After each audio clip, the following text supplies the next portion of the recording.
Assalamualaikum warahmatullahi wabarakatuh. Perkenalkan saya Yusnia. Pada kesempatan ini saya akan memaparkan hasil diskusi 10 pada mata kuliah MPDR 5302 Studi Komparatif Pendidikan Dasar di berbagai negara yang berisi pengalaman kolaborasi dalam penyusunan artikel ilmiah serta analisis komparasi struktur kurikulum pendidikan dasar di Indonesia dibandingkan dengan beberapa negara seperti Finlandia, Korea Selatan, dan Jepang. Kesan kolaborasi. Dalam proses pengerjaan proyek artikel ilmiah, saya merasakan banyak kesan positif. Kolaborasi membuat setiap anggota kelompok bisa saling melengkapi kemampuan masing-masing. Diskusi yang kami lakukan juga memperkaya isi artikel, terutama ketika membahas perbandingan kurikulum antar negara. Kolaborasi ini membantu kami memahami materi lebih mendalam dan menambah wawasan tentang sistem pendidikan internasional. Untuk kendala kolaborasi, tentu saja selama proses tersebut ada beberapa hal yang kami hadapi. Salah satunya adalah sulitnya untuk menyatukan jadwal karena setiap anggota memiliki aktivitas dan kesibukan yang berbeda.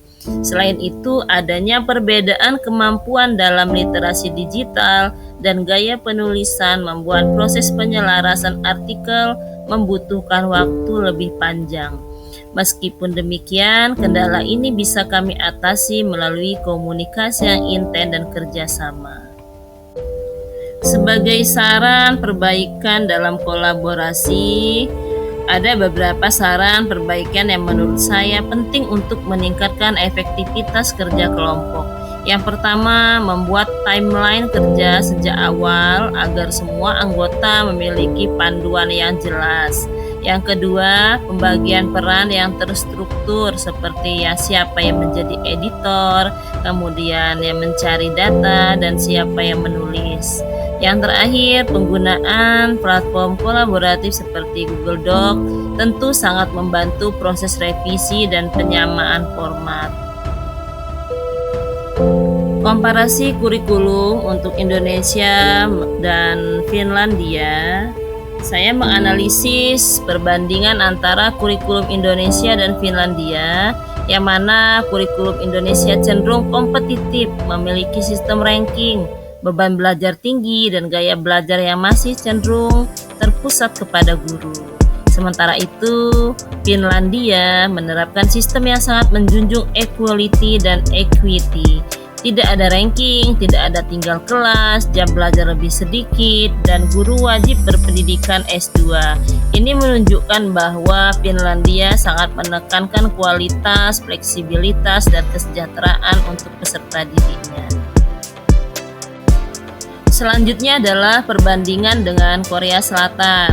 Sistem pendidikan di Korea terkenal sangat disiplin dan berorientasi pada prestasi akademik.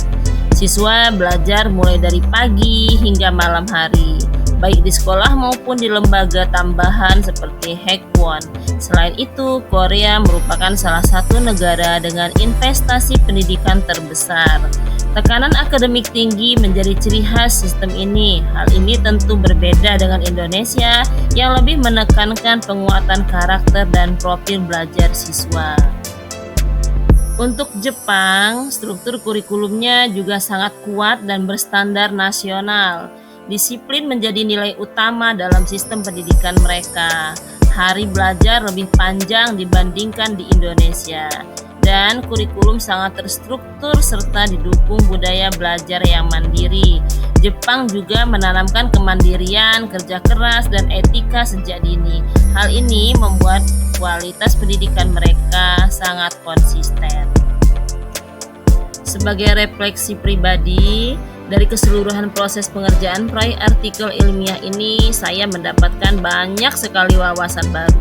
Saya memahami bahwa setiap negara memiliki filosofi dan strategi pendidikan yang berbeda, sesuai konteks sosial dan budayanya masing-masing. Indonesia sebenarnya sudah memiliki landasan kurikulum yang baik, namun masih perlu memperkuat pemerataan sarana, pelatihan guru, dan budaya belajar yang positif. Selain itu, pengalaman kolaborasi sangat membantu untuk meningkatkan kemampuan komunikasi, berpikir kritis, dan penulisan akademik saya. Demikian pemaparan saya untuk diskusi 10. Semoga bermanfaat. Wassalamualaikum warahmatullahi wabarakatuh.